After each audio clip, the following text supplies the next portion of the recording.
Hello again. Glad to have you with us on Deadline Now. I'm Jack Lessenberry. There's an intense and growing interest in where our food comes from and in how healthy the food we're eating may be. Consumers are starting to ask some very pointed questions about our food supply, such as, how important is it to eat local food? And when we see something labeled organic, how do we know it's really organic, and what does that mean anyway? Joining us tonight to try to shed some light on our plates is Dr. Carol Golan, the Executive Director of OEFFA, the Ohio Ecological Food and Farm Association, and Mike Laughlin, an Ohio organic farmer for more than a quarter century, a famous grower of heirloom tomatoes, and a proud board member of OEFFA. Ms. Golan, Mr. Laughlin, thanks for being here tonight, and welcome to Deadline Now. Thanks so much. Start out, Carol, by telling us first, what's OEFFA? OEFFA is the Ohio Ecological Food and Farm Association, which was formed in 1980 by a group of committed farmers and their consumer partners who were interested in finding a different way of producing food, one that was much more consistent with ecological principles. So how did this whole movement start?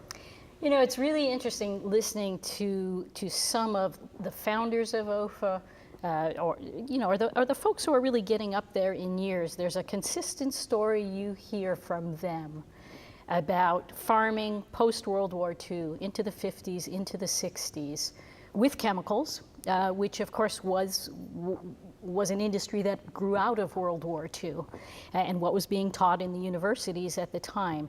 And they seem to have an aha moment of, this isn't the way it was when I was a kid on the farm. You know, I remember walking behind my grandfather's tractor and picking up earthworms. There's no earthworms in my field now. Or maybe a child gets sick. Something happens that makes them think about the way farming used to be. You know, what we call conventional agriculture now is really not traditional agriculture in the sense that it's a pretty recent invention. It really is a post-World War II phenomenon. Was she implying that there was a time when tomatoes weren't naturally the size and texture of softballs?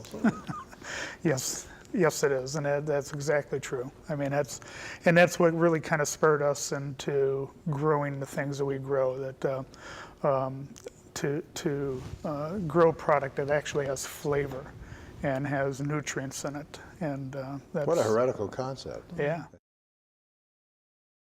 Tell me, I'll let Mike start first and chime in. We throw around the term organic all the time. It's organic, these are organic bananas. First of all, I suspect that a lot of people, like me, use this term without completely understanding what it means. What's it mean?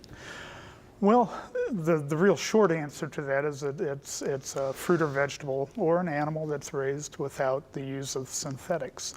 We don't use any synthetic fertilizers, any herbicides. Does that mean a chemical fertilizer? Chemical fertilizers, chemical pesticides, yeah. Now you might use manure, that would be seen as normal. You can, yes, but there are restrictions on that also. I mean, for food safety reasons. So, tell us more about this whole concept. And who defines, is there an official definition of what's organic? There is. You know, in the around 1980s when OEFFA came to be, OEFFA and organizations like it across the country embraced the notion of organic, but each one tended to have its own definition. A lot of similarities, but a little bit of difference. Because of that, in 2002, the definition of organics was nationalized, for lack of a better term. And the USDA created the National Organic Program so that there's a single set of standards that a producer has to meet in order to be able to label their food as organic. So that whether you're in Ohio or Indiana or Michigan, organic means the same thing. Can you tell us roughly what these parameters are? Well, Mike mentioned the biggies, which are the absence of synthetics, synthetic inputs in terms of pesticides or fertilizers. I think a lot of consumers know that it also means no GMOs, no genetically modified organisms are used. Frankenfoods.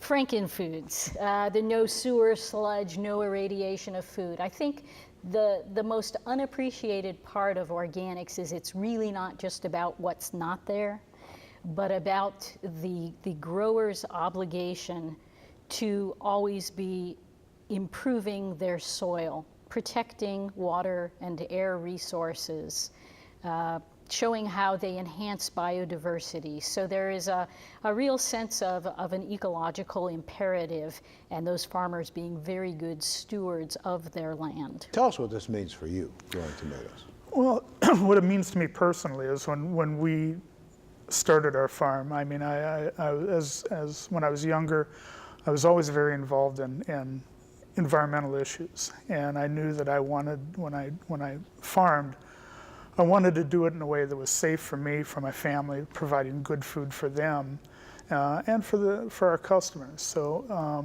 that's what it really means to me, is that I can put a product out there that I know is going to be something that I'd be proud to have on my own table.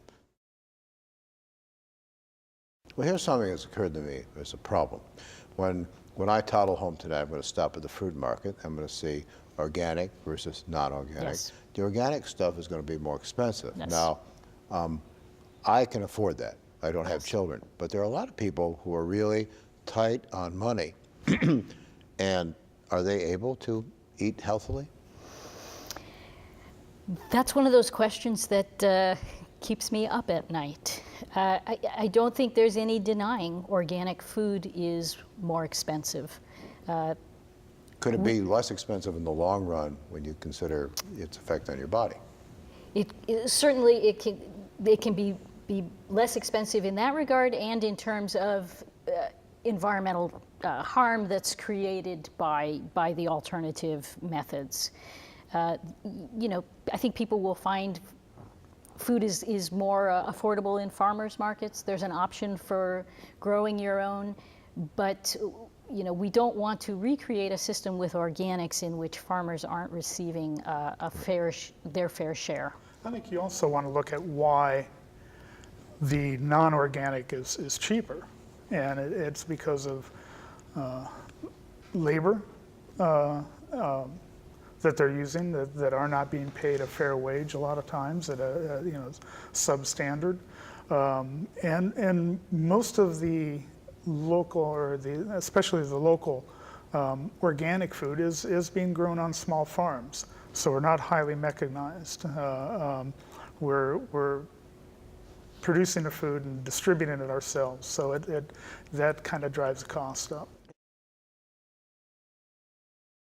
We're back talking about organic farming. We're talking about the certification process. And Carol, you're the head of OEFFA.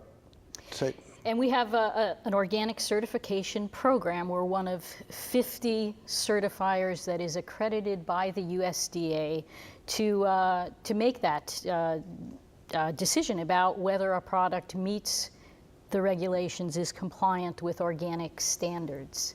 And as Mike said, it's a pretty cumbersome process, both for the grower and for us as a certifier.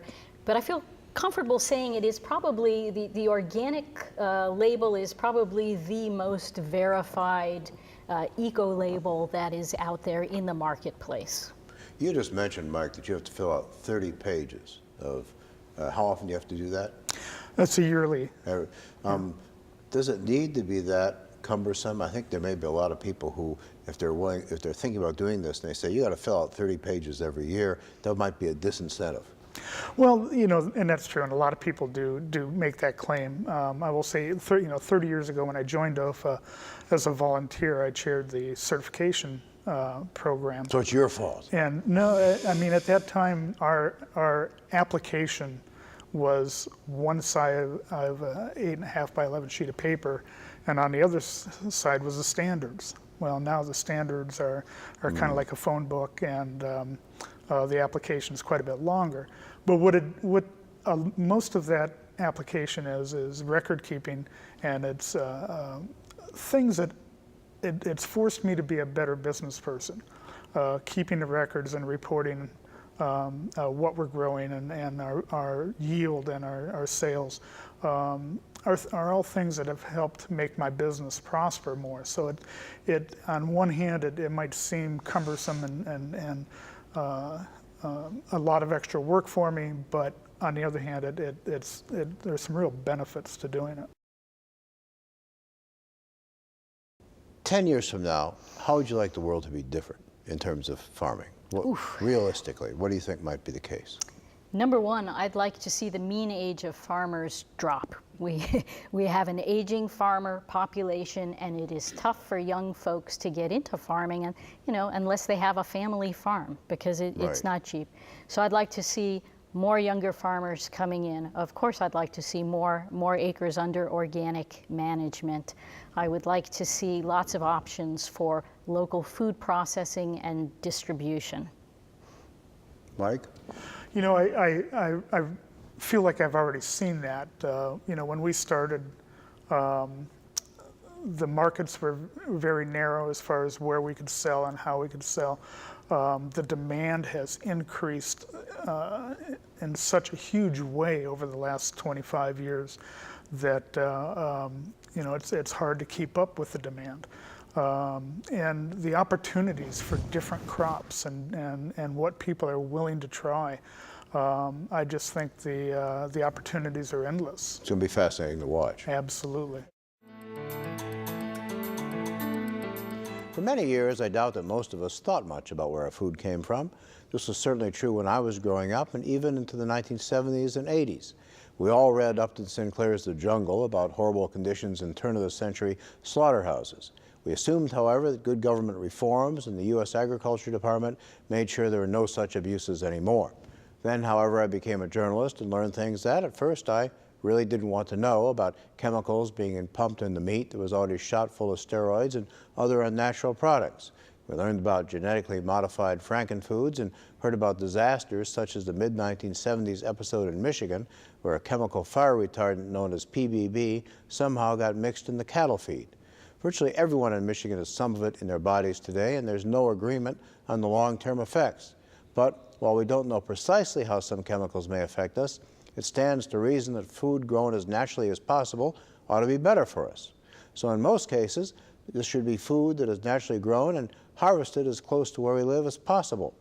That doesn't mean there aren't exceptions or that nobody in Toledo should ever eat an imported banana. But it does mean we need to start thinking more long-term about a lot of things, including every stage of our food industry.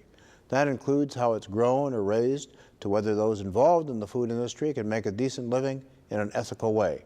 There's no justification for immense gross factory farms which produce as much waste as an entire city, nor should we rest easy about eating food that is irradiated or pumped full of chemicals. What we're doing now in terms of food is neither healthy nor sustainable, and that should worry us all.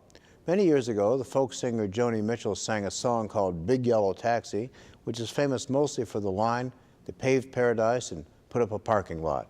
But the line from that song that always stuck in my head goes, "Hey, farmer, farmer, put away the DDT now. Give me spots on my apples, but leave me the birds and the bees." Healthier food is increasingly making more sense for us all. Thanks for watching, and I hope to see you back with us next week. For Deadline Now, I'm Jack Lessenberry.